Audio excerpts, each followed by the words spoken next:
Lorraine's gasp cut through the hushed corridor of the 5th floor, the private wing of Mercy General Hospital in 1972 New Orleans. The IV bottle is tainted. Someone has meddled with the solution. Her voice sliced through the starched formality of the floor, causing all heads to turn in her direction. Clad in the simple blue uniform of the housekeeping staff, Lorraine frantically pointed to the fluid dripping through the transparent tube toward the veins of Eleanor, the 19-year-old daughter of Dr. Alistair Beaumont, the hospital's director, and one of the South's most esteemed thoracic surgeons. Dr. Sterling, the physician overseeing the case, quickly stepped forward. "Woman, compose yourself. What in God's name do you think you're doing?" The condescending tone made Lorraine take a step back, but her eyes, fixed on the glass IV bottle, held no flicker of doubt. Behind him, Dr. Evelyn Croft and a nurse exchanged glances of vexation mixed with deep embarrassment. Dr. Beaumont himself, who was perusing his daughter's chart at the foot of her bed, lifted his eyes with a look of disbelief that swiftly curdled into fury. "I've been mopping these floors for 15 years, Doctor," Lorraine replied, her gaze unwavering. "I know the scent of bitter almonds. That solution is laced with cyanide." Her trembling fingers pointed to faint crystalline particles settling at the bottom of the bottle. "Please, stop the drip now, or that girl will be gone in minutes. Doctor." Dr. Sterling hesitated for only a fraction of a second before signaling to the nurse, who immediately clamped the flow of medication. "This is preposterous," he muttered, but something in his voice betrayed a sudden crack in his composure. Dr. Beaumont was already at his daughter's side, checking her vital signs with a father's frantic heart and a doctor's trained hands. "Rapid pulse, dilated pupils," he noted, his face ashen, and she was showing such improvement. "Who prepared this IV?" The question shot out like an accusation at the nurse, who shrank back, stammering that she had followed standard procedure to the letter. "Call security and sequester this bottle," Dr. Beaumont commanded, his voice now like cold iron. "And someone get the cyanide antidote kit from the crash cart, now." As the medical team sprang into action, Lorraine stood silently in a corner, watching the controlled chaos her discovery had ignited. Eleanor began to seize in the bed, a horrific confirmation of her fears.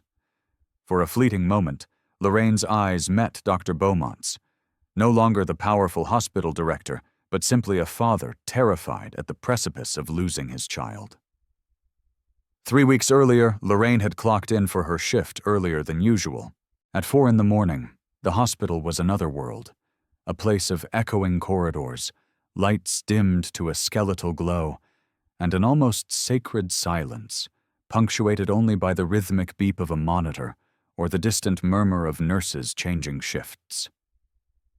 It was this quiet she savored, the sensation of having the vast building to herself, before the physicians arrived with their crisp white coats and self-important clipboards.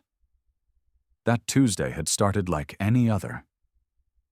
Lorraine retrieved her cleaning cart from the basement supply closet, verified her stock of disinfectants, tucked extra rags and rubber gloves into her apron pocket, and wheeled it toward the service elevator. Her first stop was always the 5th floor, the wing where the private rooms for the city's elite were located. It was hospital policy for these rooms to be serviced before 6 a.m., so as not to disturb the distinguished patients or their equally distinguished visitors. In the elevator, she pressed the button while mentally charting her day. After the 5th floor, she would descend to the 2nd to clean the consultation offices before appointments began at 8 a.m. Then the children's ward on the 3rd, where she always saved a few minutes to share a kind word with the little ones. And so on, a routine she knew by heart after 15 years at Mercy General. When the elevator doors parted on the 5th floor, Lorraine sensed at once that something was amiss. Typically, only the night shift's head nurse would be at the station, preparing the handover for the morning crew. but there were strained voices emanating from the hallway, a tense exchange that seemed to originate from room 505. Curious, but keenly aware she should not meddle in doctor's affairs, Lorraine quietly propelled her cart down the corridor, aiming to begin at the far end of the wing. It was then she heard a phrase that rooted her to the spot. "You comprehend what is at stake here, don't you?" The man's voice was taut, verging on a threat. "The board convenes next week. If she survives and remembers, it's all over. Do not pressure me, Sterling." The second voice, female, sounded just as tense but more contained. "I am aware of the risks, but we cannot just end her. There are cameras, charts, nurses, and Beaumont himself has all but taken up residence in her room. Evelyn, you know full well there are methods that leave no trace. An adjustment in medication, an unforeseen allergic reaction. It happens daily in hospitals across the globe." Lorraine stood paralyzed, her heart pounding against her ribs. She recognized those voices. Dr. Sterling, head of the neurology department, and Dr. Evelyn Croft, the chief of medicine. And they were unmistakably discussing killing someone? It couldn't be. Perhaps it was a terminal case, some difficult ethical quandary about withdrawing life support. Yes, that had to be it. But the conversation continued, dissolving any sliver of doubt. "The accident was a convenient turn of events, I'll grant you," Sterling went on. "No one questions a young debutante driving too fast on a rainy night. But she's recovering far too quickly. And with each lucid day, her memory may sharpen.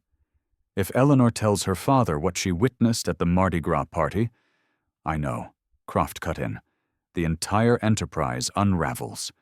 But we must be judicious. I cannot simply stroll into that room and inject the director's daughter with a fatal substance." "It needn't be you. I have associates." Sterling lowered his voice, and Lorraine had to inch closer to hear. "I've already procured something that will appear as a natural complication. A pulmonary embolism, perhaps, or a severe reaction to a drug.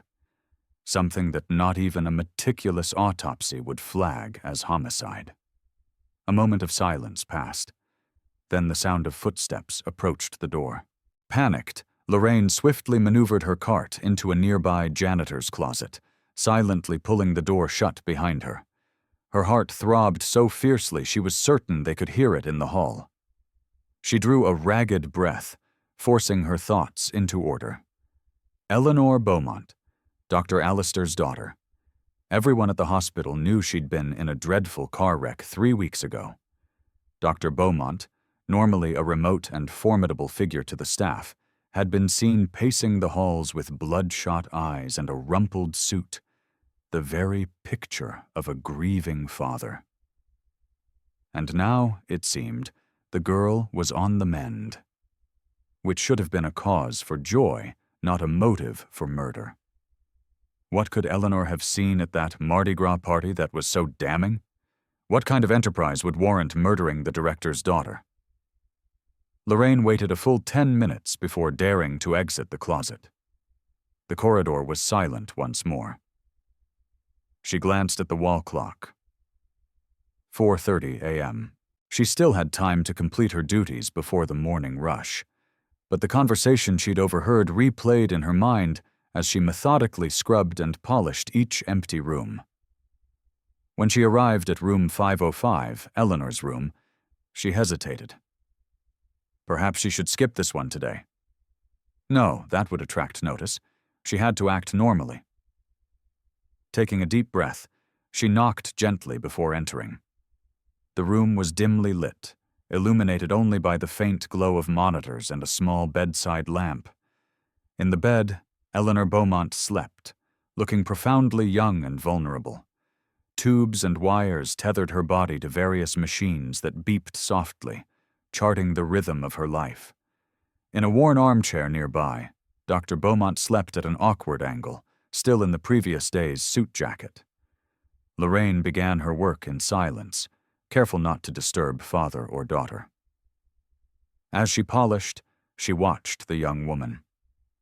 Eleanor had been a fixture at the hospital her entire life.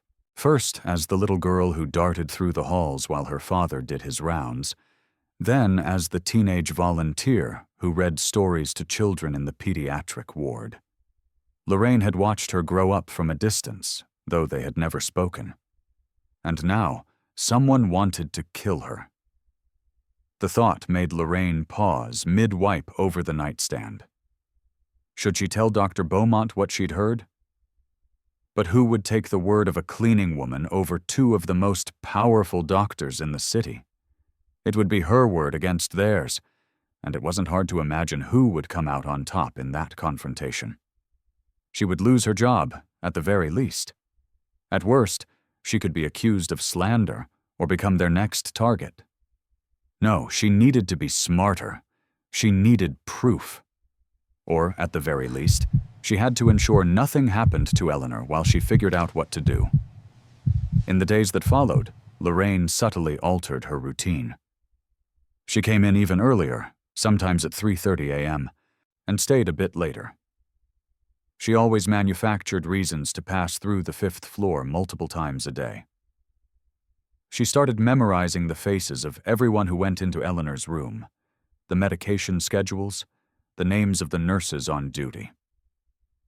During one of these rounds, 5 days after she'd overheard the conversation, Lorraine was feigning to scrub a scuff mark in the hallway when she saw Dr. Sterling exit room 505. He wore a satisfied smirk that sent a chill down her spine. He checked his wristwatch, scribbled a note on Eleanor's chart, and walked away, whistling a jaunty tune. As soon as he stepped into the elevator, Lorraine approached the nurses' station, where Josephine, a veteran nurse with whom she had a friendly rapport, was organizing charts. "Josephine," she began in a low voice, "I saw Dr. Sterling just leaving Dr. Beaumont's daughter's room. Is she getting better?" Josephine looked up, surprised by her interest. "As a matter of fact, yes. She woke up properly last night. She's lucid, even spoke a few words to her father. It's a miracle, considering the head injury she sustained."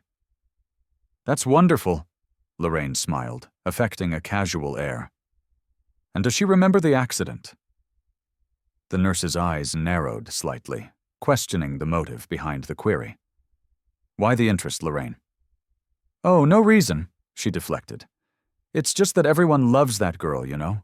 Always had a kind word for us housekeeping folks, unlike some doctors around here who act like we're invisible." This seemed to mollify Josephine, who relaxed. "She's still hazy on a lot of things, post-traumatic amnesia. It's normal. But Dr. Beaumont is over the moon. Said she asked some questions about the Mardi Gras party. Asked for someone named Julian." Josephine shrugged. "Anyway, if she keeps this up, she could be discharged in a few days." Lorraine's heart hammered against her chest. This was it. Eleanor was beginning to remember, and Sterling knew it. Whatever he had planned would happen soon. The next day, Lorraine arrived at the hospital at 3 a.m., determined not to leave the 5th floor. She took her cart, but instead of starting her usual rounds, she found a small linen closet near room 505 and secreted herself inside, leaving the door cracked just enough to peer into the hallway. For 2 hours, nothing happened outside the normal nocturnal rhythm of the hospital. Nurses made their rounds. A young resident hurried past, reviewing charts. Dr. Beaumont briefly left his daughter's room, likely to fetch some coffee, and returned a few minutes later. At 5:15 a.m., just as Lorraine was about to give up, she saw a figure moving furtively down the hall. It wasn't Sterling or Croft, but a man she'd never seen before, dressed in a lab technician's coat and carrying a small satchel. He glanced in both directions before slipping quickly into Eleanor's room. Lorraine slid out of her hiding place, her pulse frantic. She crept to the door of room 505 and peered through the small glass pane. The man had his back to her, leaning over the table where Eleanor's medications were arranged. Dr. Beaumont had nodded off again in the armchair, depleted by his constant vigil. The man opened his satchel and withdrew a syringe and a small vial. With the practiced movements of someone who knew exactly what he was doing, he drew the liquid from the vial and injected it into the glass IV bottle feeding Eleanor's intravenous line. He returned his instruments to the satchel, gave the room a quick once-over, and headed for the door. Lorraine had just enough time to duck behind her cleaning cart before the man emerged. He walked past her without a second glance and vanished into the service elevator. As soon as the doors shut, Lorraine rushed into the room. There was no time for explanations, no time to wake Dr. Beaumont. The poison, and she knew it was poison, was already in the line, seconds from entering Eleanor's bloodstream. This is what brought her to this moment. Her hand clamped on the IV tube, Dr. Beaumont's shocked face staring at her, and the words tumbling out of her mouth as Eleanor began to convulse. His eyes met hers, and in them she saw the horror of understanding dawn. He looked from her to the IV bottle, then back to his daughter. "Who are you?" he demanded, even as he ripped the IV from his daughter's arm. "Lorraine, from housekeeping," she said, her voice shaking but clear.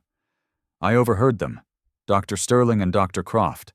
They said she saw something at a Mardi Gras party, and they couldn't let her live to talk about it." Dr. Beaumont's face went white. "The party at Sterling's house in the Garden District. Eleanor called me that night. She sounded terrified, said she needed to talk to me, that she'd seen something awful. Before she could get to me, she had the accident." His eyes narrowed. "A most convenient accident, now that I consider it." He strode to the wall phone and dialed the operator. "Security, this is Dr. Beaumont. I want this building sealed. No one in or out, especially not from the executive offices. And get a team to room 505 immediately." In the days that followed, Mercy General Hospital was shaken to its foundations. Analysis of the IV bottle confirmed the presence of a fatal dose of cyanide. The man Lorraine had seen was identified and caught trying to leave town, a disgraced pharmacist with a history of back-alley dealings, hired by Sterling for the job. Under immense pressure and faced with irrefutable evidence, Sterling confessed. The enterprise he and Croft were protecting was a sophisticated ring diverting costly medications and, more horrifyingly, organs for transplant. For years, they had doctored compatibility reports, directing kidneys and livers to wealthy private clients who paid fortunes on the side, while rightful recipients languished and died on the waiting list. They also siphoned off powerful drugs, replacing them with saline solutions or placebos in the treatments of ward patients. At the fateful Mardi Gras party, Eleanor had wandered into a study where Sterling, Croft, and their co-conspirators were openly discussing the operation, believing all their guests had departed. The young woman, appalled by what she overheard, tried to slip away unnoticed, but was spotted by Sterling. Hours later, her car was run off the road, leaving her in a coma. 2 weeks after the incident, Lorraine was summoned to Dr. Beaumont's office. She entered with trepidation, still unaccustomed to the looks of awe she now received in the hallways. The director greeted her with a weary but sincere smile. Beside him, in a wheelchair, sat Eleanor, still pale but very much alive. "Lorraine," Dr. Beaumont began, "my daughter insisted we meet properly." Eleanor extended a hand, which Lorraine took gently. "Thank you for saving my life," the young woman said, her voice thick with emotion. "My father told me everything you did, how you risked your job, your safety, everything to protect me." "It was nothing, child," Lorraine replied, abashed by the praise. "I only did what any decent person ought to do." "No," Dr. Beaumont interjected. "You did what very few people would have had the courage to do. You stood up to a system designed to make voices like yours silent." He opened a desk drawer and took out an envelope. "The hospital board has unanimously voted to reward your integrity. Inside is a check that I hope will provide you with some comfort." Lorraine accepted the envelope with trembling hands, not looking inside. "Thank you, doctor, but I didn't do it for money." "I know," he nodded. "Which is why we're also offering something else. Eleanor told me you always wished you could have studied to be a nurse but never had the chance." Lorraine's eyes widened. How could she know that? As if reading her mind, the young woman smiled. "You used to talk to me when you were cleaning my room, in the first days after my accident. You thought I couldn't hear you, that I was too far gone. But I heard. You talked about your dreams, about caring for your sick mother when you were young, about how you wanted to be a nurse to help people. The hospital will finance your complete nursing education," Dr. Beaumont continued, "and there will be a position waiting for you here upon your graduation, if you'll accept, of course." Lorraine could not stop the tears from welling. For 15 years, she had been a ghost in these halls, just another part of the housekeeping staff, easily overlooked, part of the background.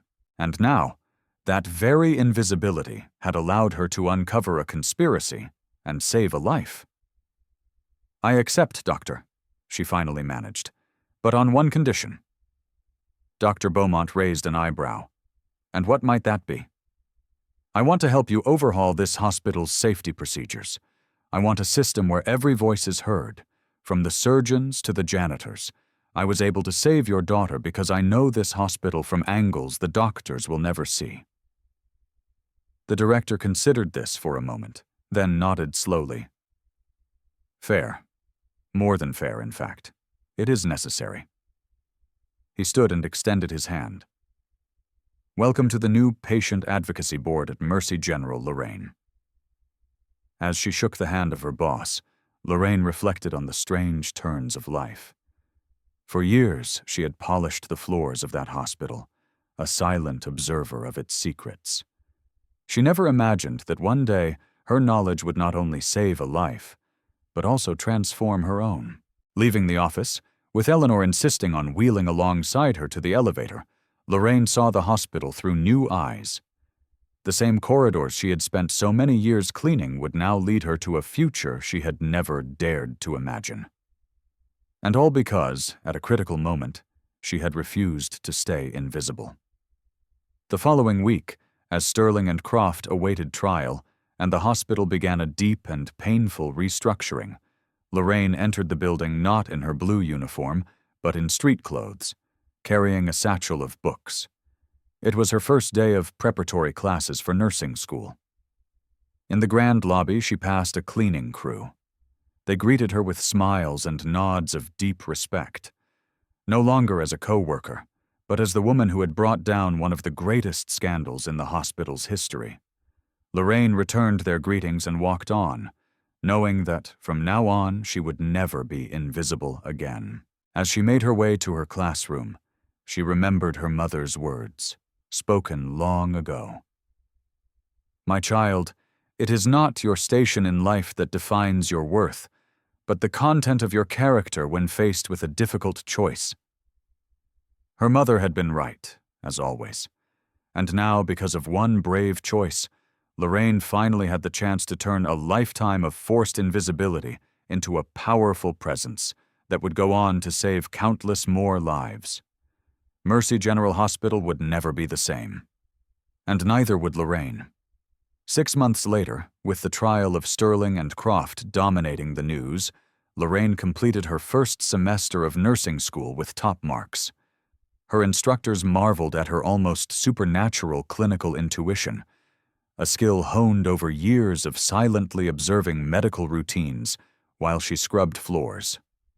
The knowledge she had amassed as an unseen observer was now a potent tool for healing, this time accompanied by a name badge that broadcasted her value.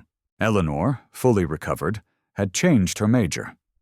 She abandoned her studies in art history to pursue a pre-med track, inspired not just by her father, but chiefly by Lorraine's quiet courage.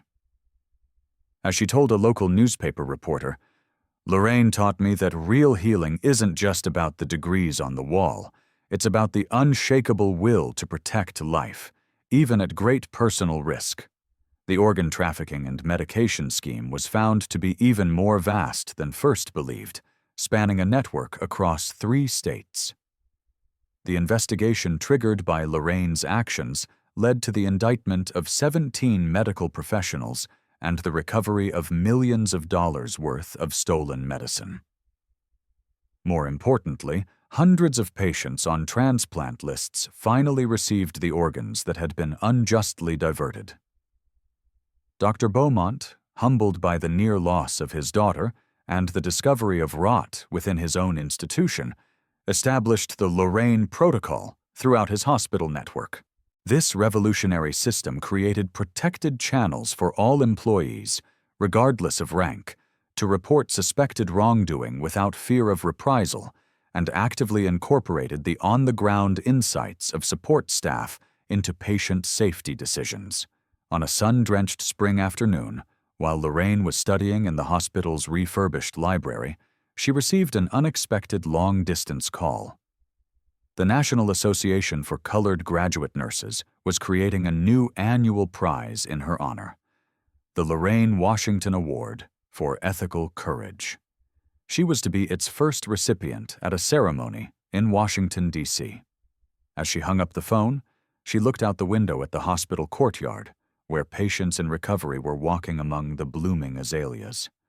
From invisible to indispensable, her journey was living proof that heroism doesn't require a title or a uniform, only a conscience that refuses to be silent. If this story moved you, if it made you reflect on how small acts of courage can change lives, share it with someone who needs to be reminded of their own value. And remember, sometimes the most unlikely heroes are those who have always been there, invisible to our eyes, but fundamental to our existence. Thank you for reading.